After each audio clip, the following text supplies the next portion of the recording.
Good evening, everyone. Welcome back to the Astro Imaging channel. And if you're watching from some other part of the world, I guess it's good morning. Hopefully we have one or two of you out there. Tonight we have Craig Stocks, who's going to talk about one of my favorite subjects, because we always have this discussion about, is it PixInsight or Photoshop? And like, you can't have both of them. I disagree with that. They're both tools, and Craig's going to tell us how to use PixInsight and Photoshop for your image processing. Before we get on to Craig, I was going to give an introduction, but Craig says he has a pretty good introduction, so we'll let him do it. And before we do that, just a couple of words on upcoming shows. If I can get our calendar, I'm not going to bring it up. Next week, who do we have next week? Next week we have Adam Block, and he's talking about color mapping, and I understand very interesting subject. Can't wait to hear that. He's going to bring on someone else who helped write the script for that. The following week, we're not going to have a show. All of you will be recovering from overeating on Thanksgiving and probably have a holiday weekend planned, so we're not going to have a show on that Sunday. After that, Gary Yim is coming back. We had him before, incredible bit of images, and he's filling out his compendium. After that, Greg, I don't know what he's talking about. After that, we have an open session, so anyone that feels willing to come on and make a presentation, let us know. Otherwise, we'll kind of fill in with some of our own topics. After that, we have a holiday coming up, and we have New Year's, so we'll have a couple open sessions, or not open sessions, a couple of no-shows. And once again, if anyone is interested in making a presentation, let me get back to our screen.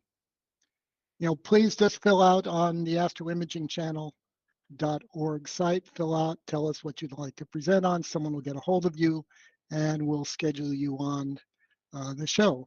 Plenty of open dates after the New Year, so please let us know if you're interested. And I think that's about all.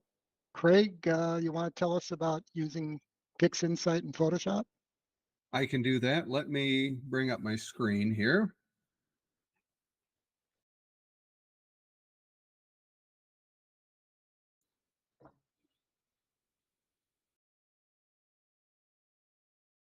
So you should see my PowerPoint now.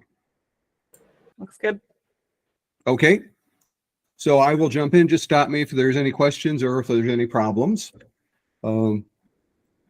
A little bit about myself to get started. My background, 50 years ago, I was working as a professional photographer, mostly at a daily newspaper, and then a couple of years at a portrait studio after that. I soon learned photographers don't actually make a lot of money. So 40 years ago, I got a degree in mechanical engineering and started working in industry as a mechanical engineer. 35 years ago, I kind of got bit by the computer bug and got very interested in computers, mostly from the standpoint of programming, not so much from the standpoint of hardware.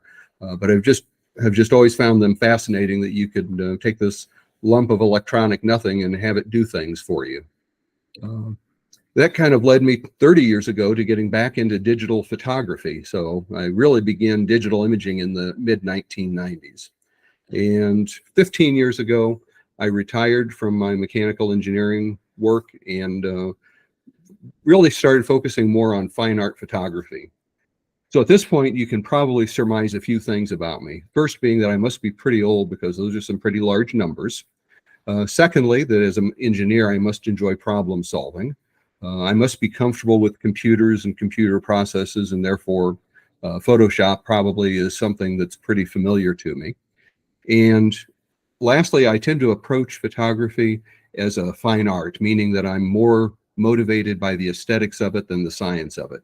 And that's true in my astrophotography. I get less concerned about maintaining a precise balance of hydrogen and oxygen, and more concerned about maintaining a pleasing color balance. But these are tools. You can use the tools in service of any vision. Today, my family and I operate the Utah Desert Remote Observatories here in southwest Utah. We provide hosting for worldwide customers. We have 2 roll-off building style observatories under Bortle Class 2 skies, although it's amazing how much it varies from night to night. We're located at about 5,100 feet of elevation, and our seeing monitor typically records numbers in the 2 arc-second range. I don't know how well that seeing monitor correlates to somebody else's seeing monitor because they're all going to be installed differently and in different brands, but it does provide a good relative measure from night to night. And our goal is to provide the best customer service experience in the industry. And I feel like we do a pretty good job of that. And having nothing to do with tonight's presentation, but just because I think it's cool to watch, here's our latest observatory opening. And this is a time lapse. It's actually about 2 minutes for it to fully open. But notice that it opens from the center out.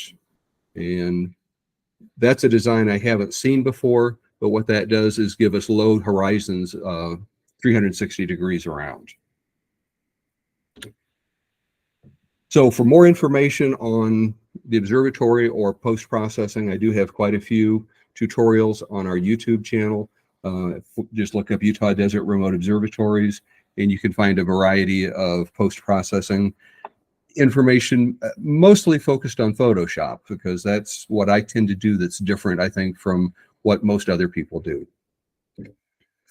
In terms of imaging hardware, I have 2 setups. I run a Takahashi FSQ 106. That's on a Paramount MX Plus. And I typically have the one-shot color ASI 6200 MC Pro on that. I do use a filter wheel with both a clear glass and a dual narrowband filter. And right now I'm running that unguided. And I also have a the baby plane wave, the little beginner plane wave, CDK 12.5. That's on a Paramount ME2. Typically I have the monochrome version of the camera on there with a full complement of narrowband and LRGB filters. I do use a William Optics 81 millimeter scope as a guide scope, although I do sometimes run that unguided also. My typical workflow, I like Sky Safari to pick my targets. And then I will go into Voyager and use their web dashboard, which has a real nice planetarium tool for targets and framing and camera rotation that you want for the image. Typically for the monochrome camera, I'm very much stuck in a pattern. 100 seconds, red, green, and blue, either 120 seconds a target, or if I'm just trying to get stars for a narrowband target. It's the same thing, either 2 minutes, 5 minutes, or 10 minutes.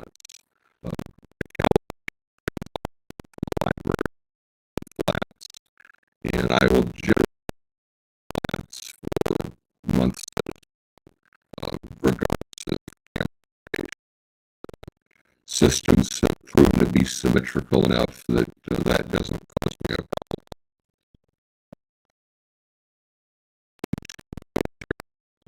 That sequence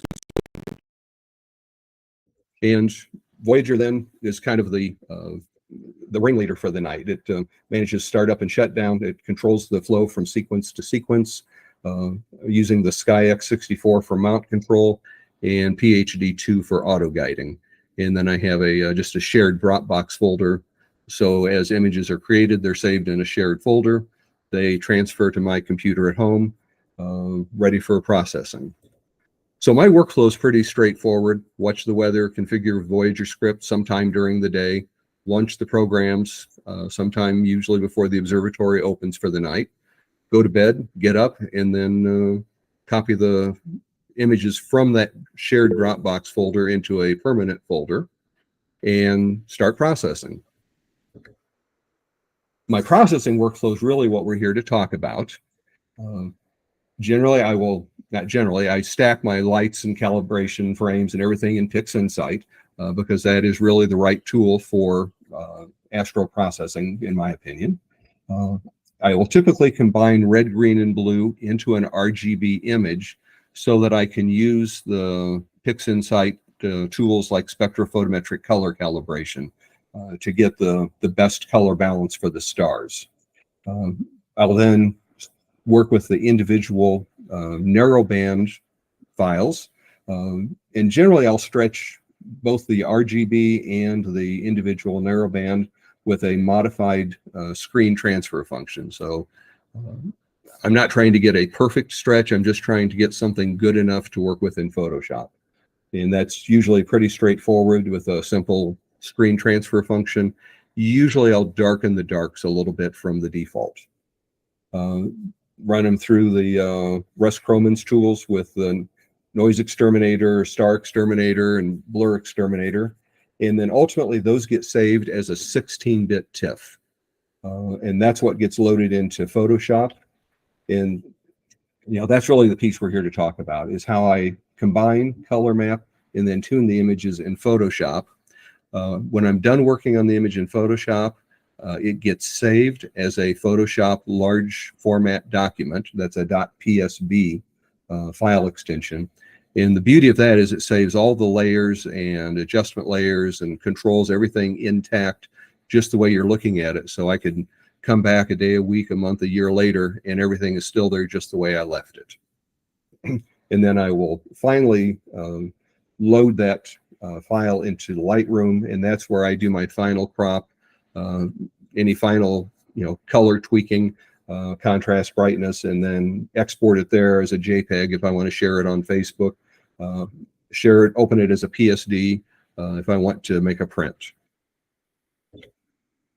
So it's really a hybrid workflow, starting with the Astro-specific tools of PixInsight, and then evolving into the more photo image optimization tools in Photoshop. So in this example, the 3 monochrome images on the left would have come out of PixInsight. They get color mapped in Photoshop. The color stars also come out of PixInsight.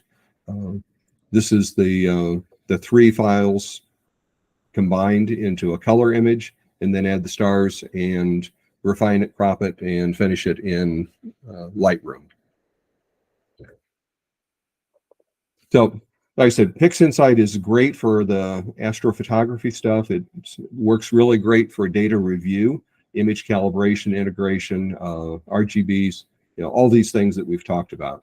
What Photoshop excels at is image optimization. Just like you wouldn't process your vacation pictures in PixInsight, you probably don't want to start doing stacking and calibration in Photoshop. It's just not the right tool for that job. But both tools have very appropriate pieces for different parts of the job. And when it comes to sharpening, noise reduction, color mapping, color editing, local enhancements, star management, integrating with Lightroom, Photoshop is really hard to beat. So just another example of the workflow from capture through WBPP. In this example, the 4 boxes that have a bold outline, the stars, and then the starless HA, O3, and S2, those are the 4 files that go into Photoshop, and then this comes out the other end. And the plan is we'll actually process this image later tonight. So this is what I call a layer-based non-destructive workflow. Non-destructive meaning that I maintain all the layers and adjustment layers intact and try to not make a change that I can't undo later. Generally, as you may have guessed, I don't really care about file size. The files do get large. I save them off onto a network drive and delete it off my hard drive and go on with something else. But I will almost never flatten a file or even merge layers.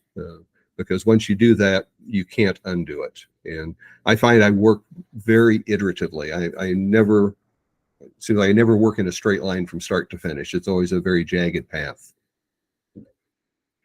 So non-destructive editing, we use adjustment layers. In destructive, you would apply adjustments, merge layers, duplicate layers, flatten images. Non-destructive, there's other approaches, principally adjustment layers and then smart objects. Smart objects will do a lot for you when you think you need to duplicate a layer. Layers, you could argue, are the most fundamental part of Photoshop. And the layer stack is the palette where you view your layers. And you can think of it as similar to a stack of paper, that you see the one on top, but yet Photoshop has tools that let you change how those layers interact with one another. So they don't always have to be just one solid layer on top of another. There's two types of layers in Photoshop. The most common that you think of are pixel bearing layers. And this is your image. So this is where each pixel has, in a color RGB image, each pixel has a red, a green, and a blue value associated with it. And naturally, it's that mix of RGB that makes color. Layers are normally opaque, and we want to avoid changing an individual pixel. That pixel has its native RGB values, and we don't want to change that value. We only want to change how it looks, to the extent that we can. Adjustment layers, on the other hand, don't contain any pixels. They just adjust the view, kind of like looking through pairs of glasses at the layers below. The beauty, as I mentioned, when you save a document, you're saving those settings along with the document. So everything is constantly live. Common adjustment layers are things like levels and curves, which you use to adjust brightness and contrast. Color balance is pretty obvious. Hue saturation lets you adjust saturation, and also the hue of all or selective colors. Selective color is another adjustment layer that's commonly used. The real beauty is they don't change the pixel, they only change the look of the pixel. So when you look at the Photoshop workspace, and this is the way it's going to look when I use it tonight, in the center, we have the image canvas, and that's obviously where your image appears. On the right lower side is the layers palette. And this is the way I have my Photoshop organized. So on the lower right, you'll always see the layers palette. And I don't know if you noticed, but right now, one of these layers is shown in a darker tone.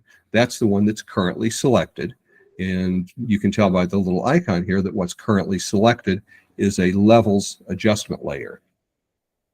And Craig? yeah.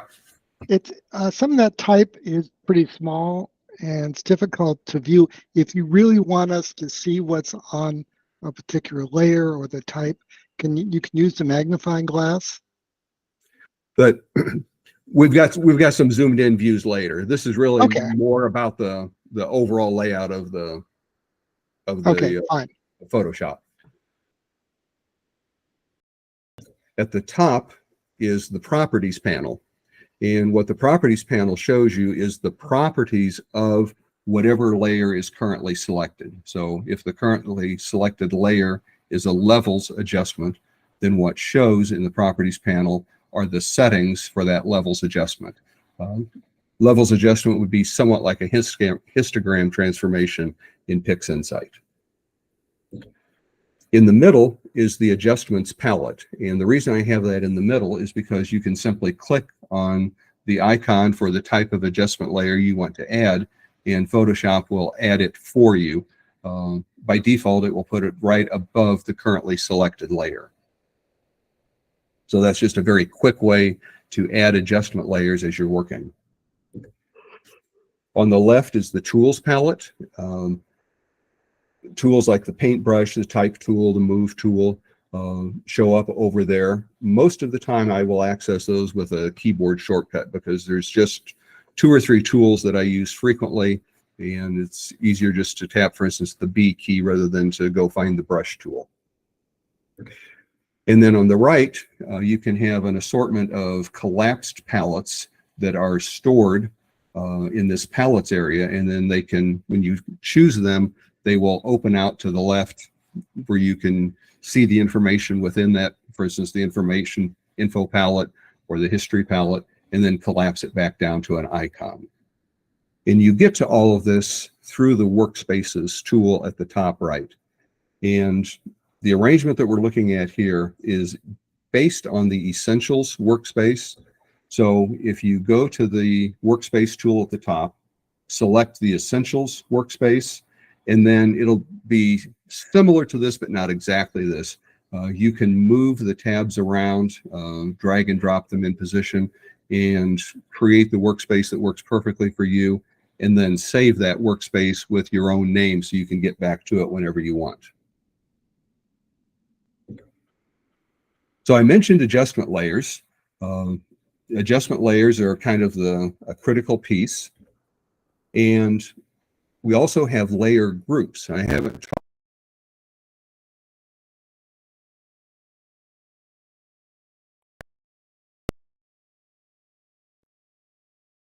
to be a folder. So here we've zoomed in on the layers palette, and we can see that we have 3 layer groups, a blue, a green, and a red.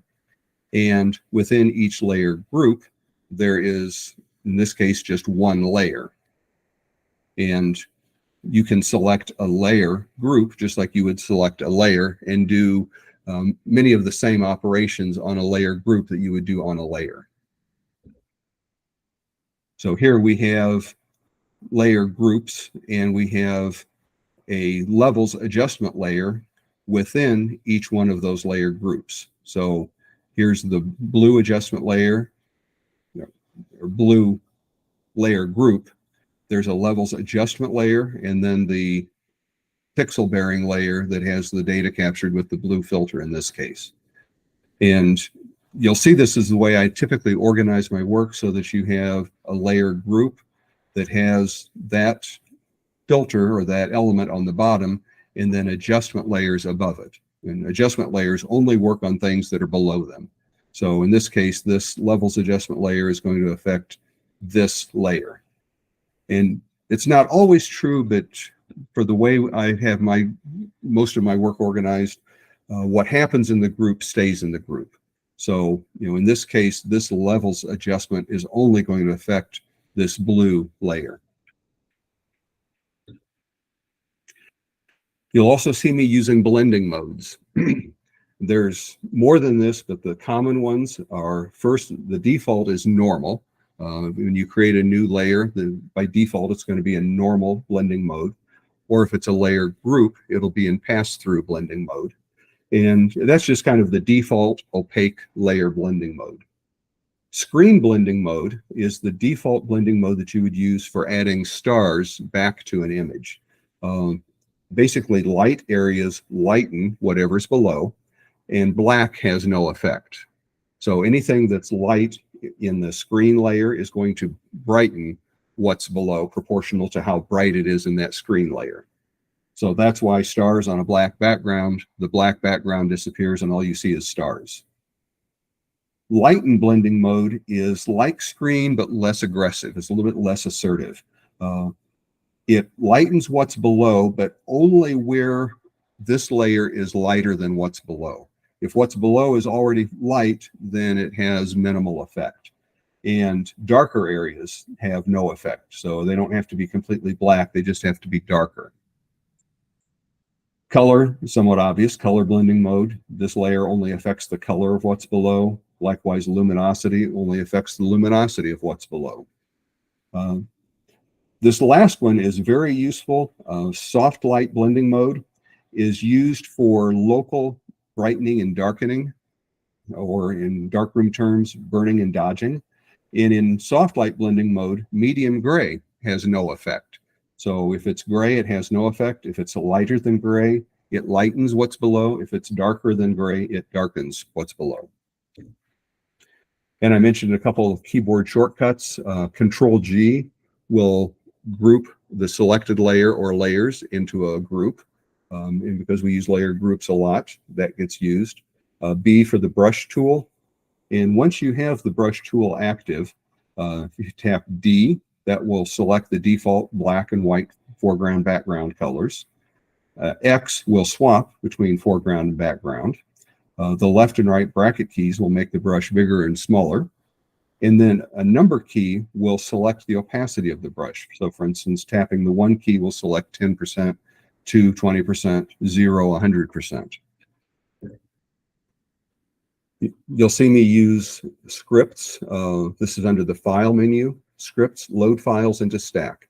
What this is doing is letting me choose a set of files that we saved from PixInsight and load those as layers in Photoshop. So with that overview, let's go into Photoshop and play with this image of the Veil Nebula and see if we can get from the left side to the right side. Are there any questions before we jump into this? So far, we have no questions. We have a little issue with the sound, but Molly's taking care of that. So we're doing fine. Okay, anything I can do to help on the sound? No, you're coming great on our meeting. It's just not getting transferred. Molly, did you want to say something? It's yeah, that should be fixed, and hopefully the video quality is fine too. I figured out what was wrong, but for some reason when I hit stop, it's not stopping. So yeah, if it looks okay, then we'll keep pressing. Okay. So I recognize that a lot of times what's going to be on the screen is small. I will try to describe in words what I'm doing, rather than just saying, you know, click here, click here, click here. And if I need to zoom in, I can try. I'm not sure my zoom tool is active on this computer. So here's just a basic TIFF file from PixInsight with stars intact, everything kind of basic processing.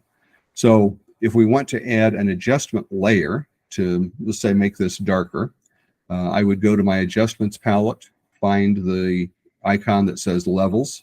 And when I click on that, that will add this levels adjustment layer on top of what was the currently selected layer. And up in the properties panel, you can see the properties, and there's two sets of sliders. The sliders under the histogram will change the black point, white point, and midpoint. So for instance, if I pull this slider in, it makes the darks darker. You can see the image is getting darker. If I move the white slider, the right slider, into the left, it makes the whites brighter. And then the midpoint slider is adjusting the midpoint of that, kind of like the histogram transformation tool, doing a midpoint transform. This lower slider, the black slider, brightens the blacks, and the white slider darkens the whites.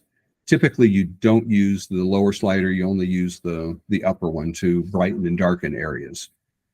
So just simply adding an adjustment layer lets us do some things to improve the image.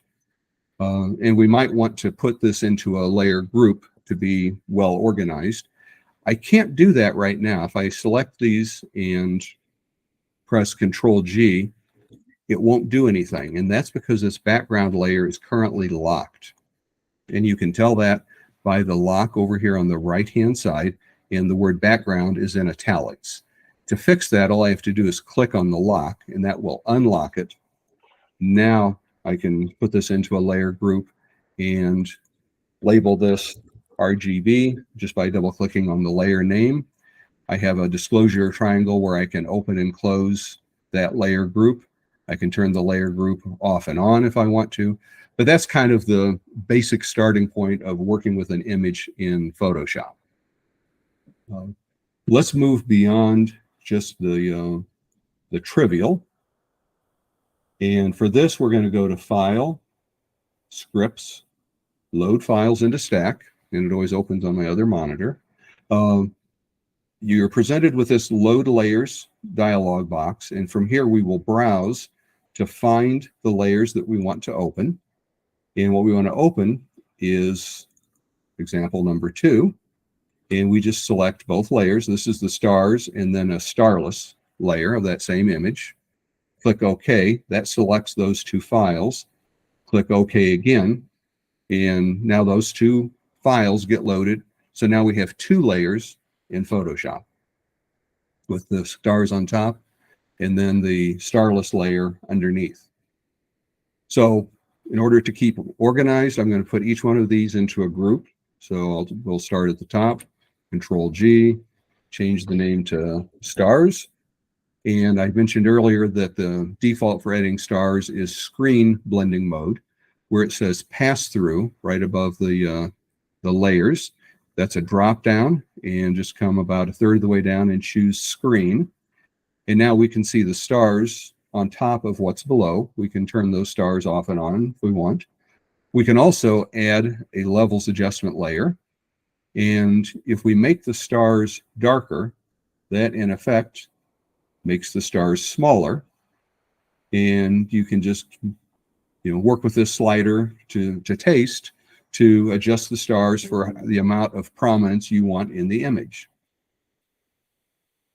So let's turn off the stars for now. We'll go to the starless layer, Control G, change the name to RGB, add an levels adjustment layer, and let's make the background a little bit darker. We can see that the brights stop about 80% of the way towards white, so we're not using the full available dynamic range.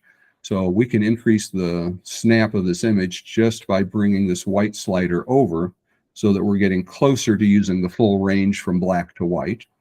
We can brighten the midtones, adjust the blacks down a little bit, and make that an overall little bit snappier image. Turn the stars back on, and I would say that's an improvement over where we started. If we want to add more adjustment layers, we could add a color balance adjustment layer. And notice now the color balance adjustment layer is within that RGB group. So it's only affecting the background and not the stars. But if I want to change the color balance of the stars, or I'm sorry, of the nebula, I can do that. If I want to add a hue saturation adjustment layer, I can do that and give it a little bit more pop. So these are all tools that you can work on that layer individually without affecting what's above. So let's make it a little bit more complicated. So let's close this, and we'll go to the scripts again. Load files into stack. Let me grab the right. Load files into stack. Browse. This time, we'll go to number 3. Now this is the same thing, but it also has some dual narrowband data. So now we have the option of stars, plain RGB data, and some dual narrowband data. And we'll go through the same process. We'll start with the stars happen to come in on top. Control G. We'll put a levels adjustment layer in, darken that, put the stars, label the stars, and we'll put the stars in screen blending mode. And let's just turn that off for now. Next, we've got the luminosity or the plain RGB layer. Control G, we'll put that into a group. Double click to name it RGB. We'll drop a levels adjustment layer in there. And like we did before, we'll brighten the whites, we'll darken the darks, move the midtone up a little bit, and we'll stop there for now. Let's look at the dual narrowband. It's by far got the most detail. Control G, this is the L enhance filter. And again, we might want to adjust the brightness a little bit, but it's already pretty good. It looks a little bit cyan to me, so let's drop a color balance in here, put a little bit of red, and we can even select from this drop down at the top, we can select to affect just the shadows and add a little red and a little yellow into the shadows. The nebula looks real nice.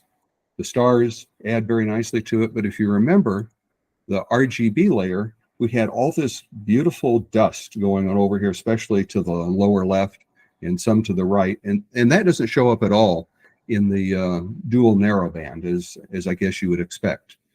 So let's combine the best of both. And the way we're going to do that is by going to this RGB layer, and it's on top of the L enhance layer group. So we have L enhance layer group on the bottom, RGB in the middle, stars on top.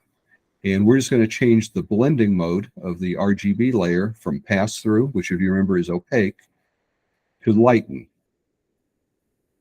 Now, when I turn that on and off, you'll see what it's doing is bringing in that dust, especially over here in the lower left, without affecting the beautiful nebula that we got from the L-enhance filter. We can turn the stars back on, and we start to have, close to a finished image.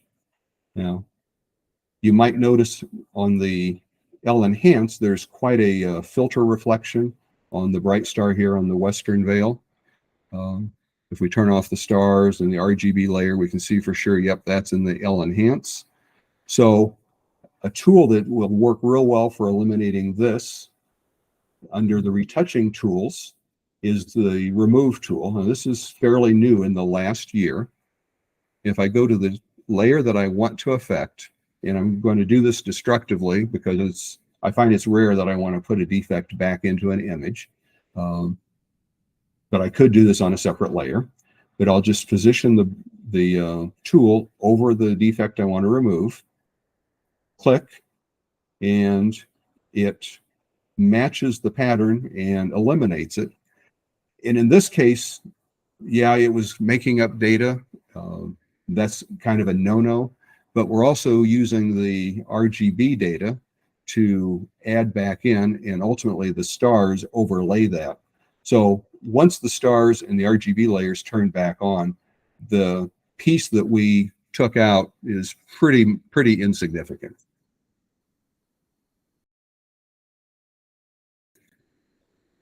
So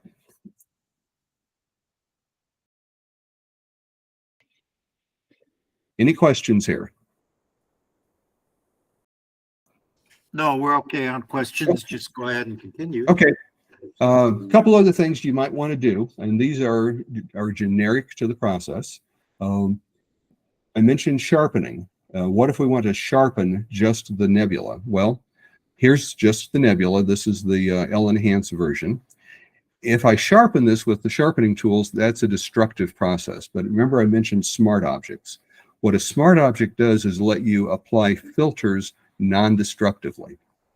And you can even nest smart objects within smart objects. And smart objects have masks, which we don't really talk about too much tonight.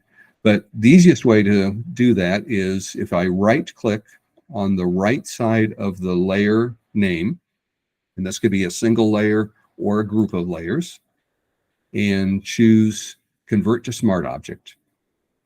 You don't see anything change other than the layer icon now has a little badge on it. But if I come up to my filter menu and go down to Sharpen, and Smart Sharpen is the tool I normally use, now I can adjust sharpening settings for whatever looks good for just this layer. So if I want to sharpen my stars separately from the RGB, separately from the narrowband data, I can. If I decide it's more aggressive than I want, all I have to do is double click on the word Smart Sharpen, and it reopens the controls. As I mentioned, these are all live, so I can adjust the amount of sharpening, click OK, and we now have that. And that all stays even when you save the document, as long as you don't flatten it. So it really supports a very iterative working process. So let's move away from one-shot color, and I'm going to go back over to Photoshop, or to the presentation. I don't know. So let's talk about color channels. A grayscale image only has one channel, gray, and it ranges from black to white, but it's only gray because it only has one channel. An RGB image, as I mentioned earlier, has three channels, red, green, and blue.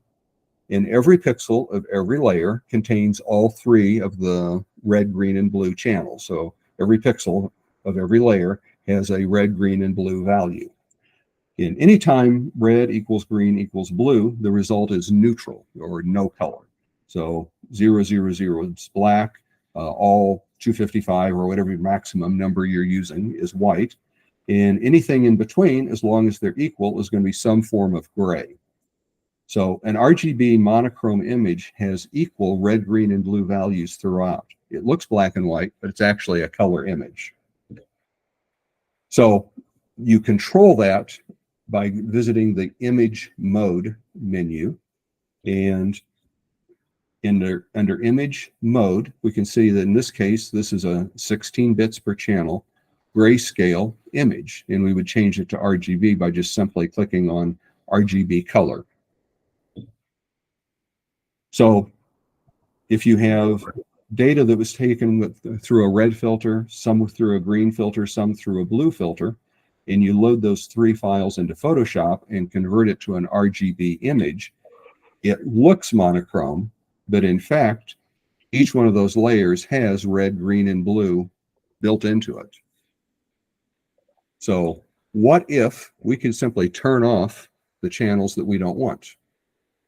So for the red channel, leave only the red, but turn off the green and blue. And you can do that if you have an RGB image. In the layer style dialog box, there's a set of checkboxes where you can turn individual channels on and off. So in effect, you use only the red channel from the red filter data, only the green channel from the green filter data, and only the blue channel from the blue filter. And when you do that, what you get is an RGB result. Just that simple.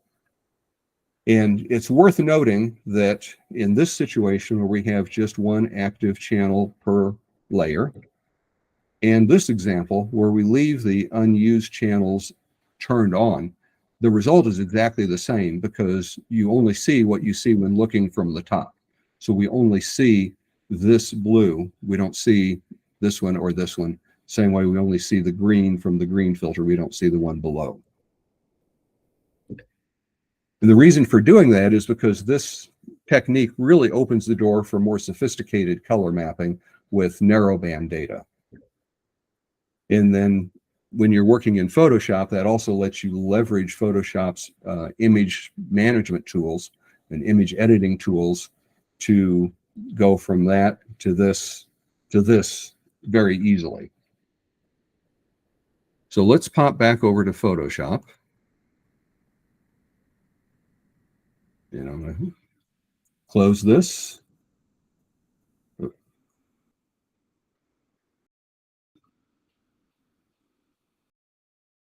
So again, we go to scripts, load files into stack.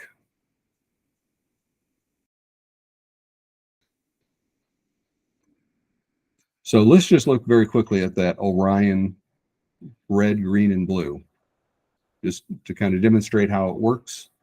So just like we looked at in the presentation material, here's the red data that was taken through a red filter. Here's the green taken through a green filter. Here's the blue taken through a blue filter. If we want to be neat about this, we would put each one of these into a layer group, but we'll just charge right on ahead because you can do the same thing to a layer group that you do to a layer. First, let's check our image mode. Image mode, and it is grayscale. So we'll select RGB color, and it says, do we want to merge these? No, we don't want to merge. We want to leave the 3 layers. Now, there's 2 different ways to get to the layer blending options. The hard way is to go up to the layers menu option and choose layer style blending options, and that will bring up this dialog box. This is the data taken with the blue filter, so we'll turn off red and green. Click OK. The fast way to do it is to just double click out here to the right of the layer name or the layer group name. That will bring up a dialog box. This is the green, so we want to turn off red. And there's our RGB color image. No copying from channels from image to image and so forth. Just turn on and off the channels that you don't want to use. And we can add global adjustments because they're above these layers. Any adjustment layers that we add above that will affect the image globally. So very quick and easy way to take your monochrome data and turn it into color. So let's do that with a real image. Scripts, load files into stack.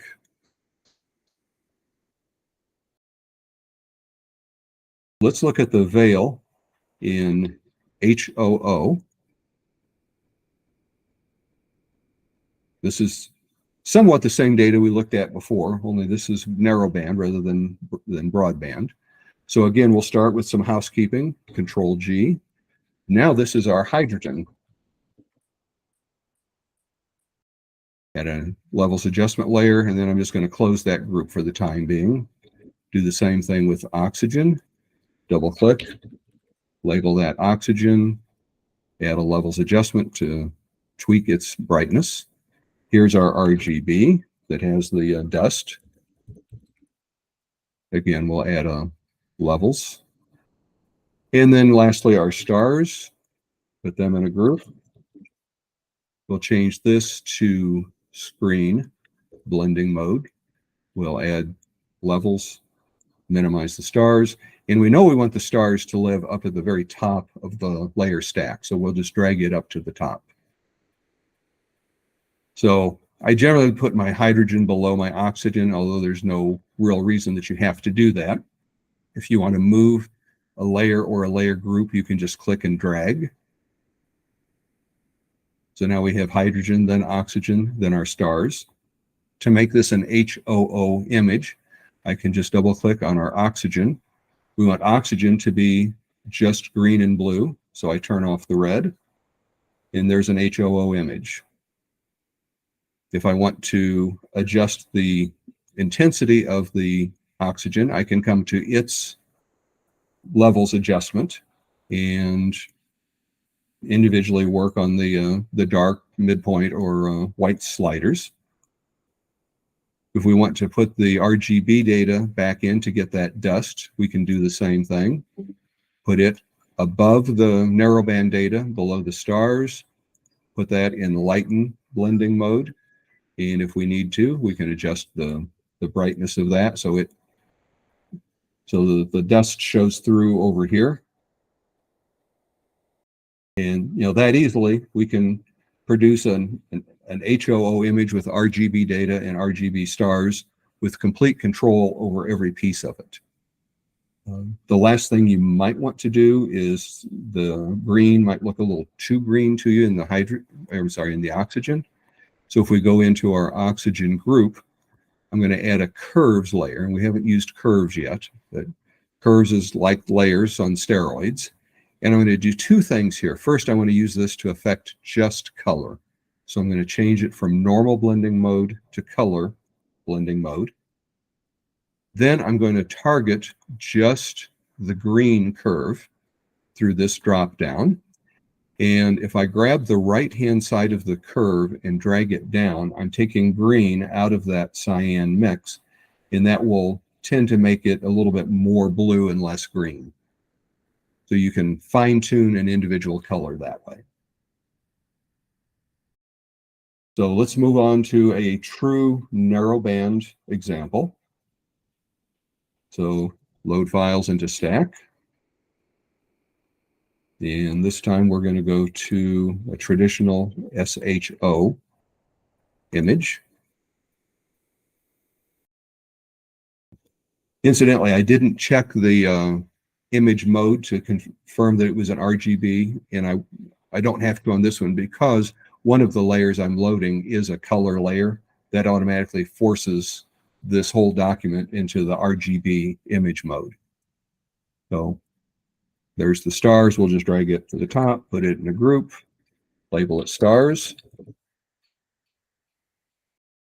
Add a levels. We'll probably want them darker, and we'll just turn it off for now. Here's our hydrogen. Again, we'll drop it into a group, and we almost always are going to want to adjust its brightness. Do the same thing with the oxygen. Do some housekeeping, add the levels, turn it off, come down to sulfur. Again, add the levels adjustment layer. Now we're ready to color map. And in a traditional SHO, we want sulfur to be red, and it's at the bottom of the layer stack, putting out red, green, and blue, so we can just ignore it because it's going to provide whatever the others don't. Let's turn on the oxygen layer and double click to the right, and we'll just turn off the red and green. So now it's only providing blue. We'll go to hydrogen, SHO, we want it to be green. Double click, turn off red and blue. There's an SHO image. Turn on the stars, put that in screen blending mode. There's an SHO image with stars. Now if we, so that's the hard work done in about 2 minutes. Now we can fine tune. If we want the sulfur to be a little bit more prominent in the red, we can go to that levels adjustment layer and adjust it. If we want to bring up more blue in the oxygen, we can again go to that layer and just work these individually and somewhat iteratively to sneak up on the color balance that you think works the best for this image. And naturally, we can go between the narrow band, because we've got 3 narrow band groups: sulfur, oxygen, hydrogen. If I go to the hydrogen group, and I can add global adjustment layers that will affect this image globally, and that could be brightness, contrast, color, as you work your way towards perfecting the image. So that's a straight SHO example, but not every image works really well just as a straight SHO. So this last example is what I call natural SHO. So again, we'll load files into Stack. And we're going to go to the wizard. And again, we have SHO data plus RGB stars. Incidentally, what we're working with in the examples, these are just 8-bit JPEGs that are half size. So let's just quickly organize the data. This is hydrogen. And we'll add a levels adjustment layer. Turn that off for now. We have oxygen. Add a levels adjustment layer. Turn that off for now. We have stars. Label it stars. Add a levels adjustment layer. Change it to screen blending mode. And we'll just drag it to the top of the layer stack and turn it off for now. And then last we have sulfur. So this will take a little bit different approach. Sulfur we want to be red, so we'll just leave it at the bottom of the stack for now. Oxygen, I'm going to do something different though. I'm going to make oxygen green and blue. So right click to the right of the layer name and turn off red. We now have an SOO image. So we are picking up all the red from the sulfur, green and blue from the oxygen. Makes a striking image, but then what do we do with hydrogen? Because we've already used all 3 channels. So hydrogen, in this case, is going to be our color balance control. And what we're going to do, we'll turn the hydrogen layer group on, and I'm going to put it in screen blending mode. And among other things, that's going to make the whole image much too bright. So we'll tone down the brightness a little bit of this layer with the levels adjustment layer. But now we want to affect the color. And like we did before, we're going to add a curves adjustment layer. And I'm going to change the blending mode to color because I only want it to affect color. And since we're looking for an SHO-ish color balance, we probably don't want a lot of blue in it. So first I'll target the blue curve and just pull it down. And you'll notice as I pull it down, we can see the image becoming more yellow because yellow is the opposite of blue. And this is, again, is done to taste, and you can do it iteratively. Next, let's look at either red or green. And generally, I find you're better off to change either red or green, not both of them. So let's start with red. If I drop red down, the image starts to become kind of greenish looking, and it loses the tricolor look. So let's go to green, drag it down. And see, that's working a little bit better. That's giving us a more comfortable, natural, to my eye, color balance. Now we've lost a lot of our red down here, but we can come back to the sulfur and increase the brightness of the red. We can come to our oxygen and cut back on its effect in the dark areas, and work back and forth between the sulfur, oxygen, in this combination of the color balance control for the hydrogen, as well as the overall brightness for the hydrogen. And that gives you infinite control over how you want to color balance this. And then, of course, when you get close, you can still come back and add your global levels, color balance, hue saturation, and really fine tune the image to whatever you think looks best. Turn the stars back on. Those look kind of big and blocky. Let's tone those down a little. And you're closer to a finished image. So I probably should stop here and try to answer any questions. We don't seem to be developing any questions. A lot of people are interested in just the fact that you're using Photoshop, that many of us used Photoshop at one time, and we've kind of forgotten all the things it can do because we've been going off into different software. But yes, you can do an awful lot of stuff back there. So then there are no new questions. Okay. They're Greg, vibing. They're vibing. Molly? so all your starting, Craig, Yeah. so all your starting starless and starred image, you're generating those in PixInsight. Correct. Yeah, the And- RGB stars generally have gone through spectrophotometric color calibration, for instance.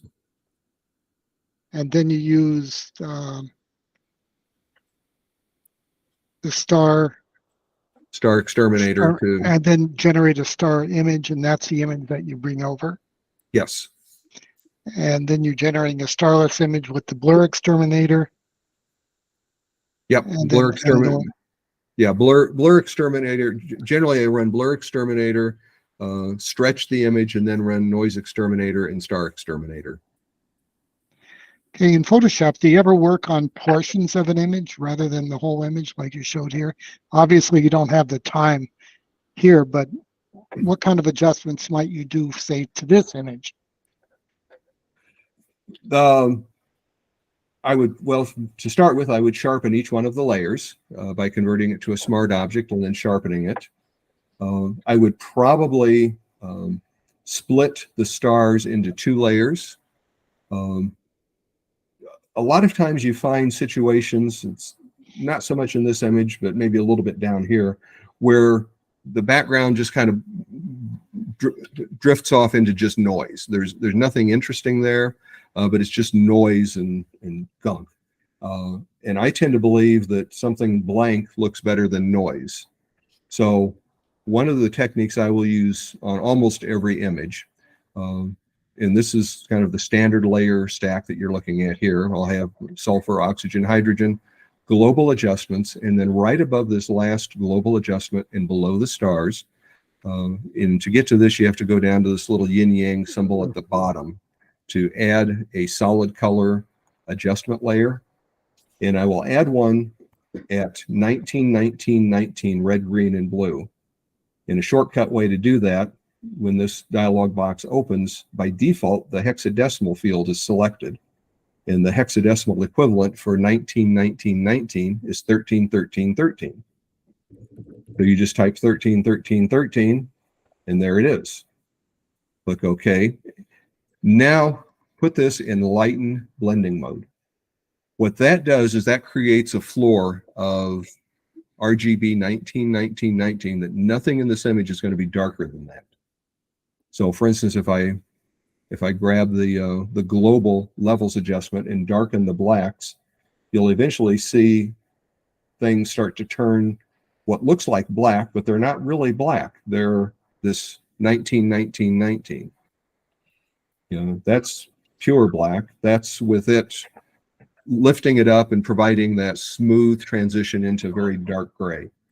I also almost always work on a black background when I'm working on astro images, so that I can see how dark the background is compared to a pure black, because I don't want it to be pure black.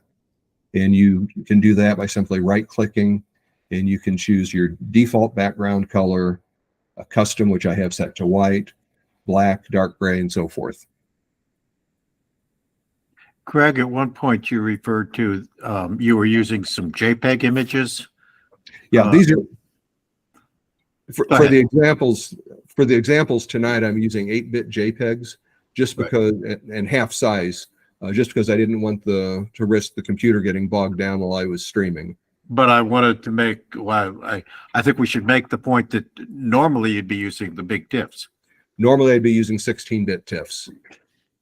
Although, if you know, arguably these are pretty decent results out of an 8-bit image, and that's only because it's already been well stretched as a 32-bit image in PixInsight. Okay, Matt has a question about if you use any third-party plugin for masks or anything else. You can, yeah. Some people like to use luminosity masks.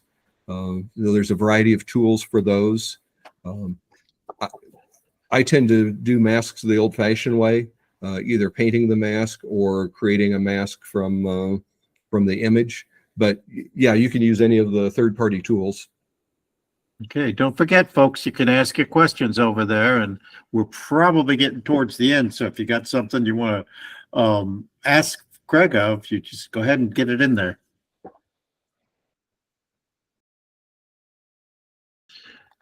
Well, Well, it looks like yeah. Craig, let me turn my camera back on. We've stunned them into silence, huh? No, I think you have some very, wake up, that's my camera on, yeah. No, I think you have people's interest, and there's some comments there, how quickly you move all through this. But I suspect that when you actually get into an image, you might take a few more minutes to get that final result. I do. It's, you know, it's a little bit like you know, starting a race. I get through the first part of the image in about 10 minutes. I did a speed run actually of that elephant trunk image, and it's posted on YouTube. And I think it was 5 minutes of actual working in PixInsight and 5 minutes in Photoshop. But once I get to that point, as you mentioned, then I might work for another 5 hours, fine-tuning, optimizing, and tinkering with it. And when you get done with the whole thing, you might look at it and go, I got to start over. Yeah. We've all done that. You get so deep in there, I don't know where I am. I'm just going to start over with this, because easier than, even though you haven't used any destructive layers, although you might go through and make a stamp of a certain selection and work on that rather than, I find that to be a useful tool to stamp to. More commonly what I do, that, you know, I would have converted this into a smart object, for instance. And the beauty of a smart object is it encapsulates the raw data. I tend to start processing a project way before it's ready. So I would go back tomorrow night and the next night and collect more data and process it again. Well, I'm inherently lazy. I don't want to start from scratch. So what I'll do is come to this smart object. If I double click on the smart object, it opens the original file. I just replace it with my new data that I collected last night. And when I hit save, now I have my new data in all the rest of the process is intact. Mm-hmm. And that works as long as you use the same reference image for alignment. So you must have been working on Photoshop back about 30 years from version 1. Not quite version 1. I was using a different program in the 90s and switched to Photoshop in the early 2000s. So only about 20 years with Photoshop. So Any Craig, other questions in yeah, the room? I've got a question. I noticed that as you were working individual layers, you tend to use the levels adjustment, and I know some folks like levels, others would maybe use curves. What is it about levels that draws you to levels as opposed to curves for that type of adjustment? Usually these are fairly crude adjustments, I would say. I find levels is a little bit less finicky. I used to use only curves and never levels. I was, probably a bit of a curves snob. And what I have found once I got away from that is actually levels works very well. It's easier to adjust the sliders and fine tune to get just what I want. But I do use curves occasionally. For instance, in the color, where you really need to shape a curve, I do still use curves. Do you ever try, again, you don't use stamps, you ever try to adjust a histogram to try to balance out the RGB, like for Hubble palette image? Yeah, and typically what I would do is find an area that I want to be neutral and drop a color sample point there, and then go through each one of the SH and O images, and I would try to target the blackest point I can find, and then adjust in the info palette. Let's just do it here. In the info palette, I can see a readout that it's currently reading 68, 60, 60 at the point where I happen to drop this. So I would adjust it, and this isn't a good sample point, but I would adjust it watching these numbers, the readout numbers on this layer, adjust the black layer to somewhere around 19 or 20, and do that for each of the SH and O in order to get a neutral black point. We got a few minutes if you want to. We do have another question coming in from Matt Simmons. Is that file reference you mentioned the main reason for smart objects, or are there other reasons for the smart objects? Oh, there's lots of reasons. That's one reason. Another reason, and we'll just continue on with this one. Actually, let me go back to. Let's go back to the elephant trunk. If we zoom in, you can start to see, and we turn off the stars, there's some red noise in here. And that splotchiness is star residual that's coming from the sulfur layer group. So let's go down to sulfur and let's convert it to a smart object. And the first thing I'll do is sharpen it, because that's something I want to do globally. So I'll do smart sharpen, fairly easy, not a real aggressive smart sharpen, but now I've sharpened the sulfur layer. Now I'm going to turn this into a smart object again. And I'm doing that so that I can apply a different smart object filter with a different mask. Because this time I want to really get rid of these red splotches. And we're going to use a filter that I use a lot under noise, dust and scratches. And this, by the way, in the old days is how you got rid of stars before there was Star Exterminator and StarNet++. I don't know if you can see it in the video, but this has a radius of about 13, usually somewhere in the range of 7 to 20. Those star residuals will just disappear. Now, the problem is it softens the entire image. So what I'll do is come down to the filter, the layer mask that goes with the smart object, and I want to invert that mask to hide this effect everywhere. So Control I, that now effectively brought back that noise. But now I can target the mask, grab my brush tool with 100% opacity, and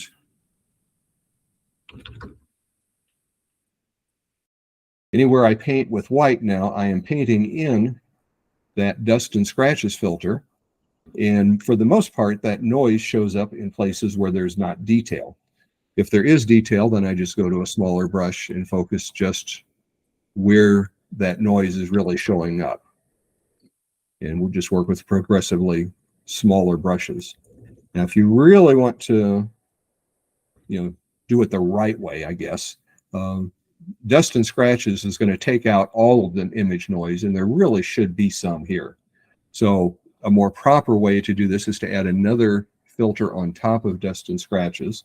So we'll just go to filter, noise, add noise, and with my camera somewhere around 4 or 5%, we'll typically add about the right layer amount of noise so that it blends in well with everything else and doesn't look unnaturally smooth. But that would be an example of using a smart object, and in fact a nested smart object. But again, if I want to replace this image tomorrow with new data, I double click on the smart object. That opens the sharpened version. Double click again. Now we're back to the raw file. Replace this file and just sequentially close the ones that I opened. And now we're back to all of that work I just did, but with the new data.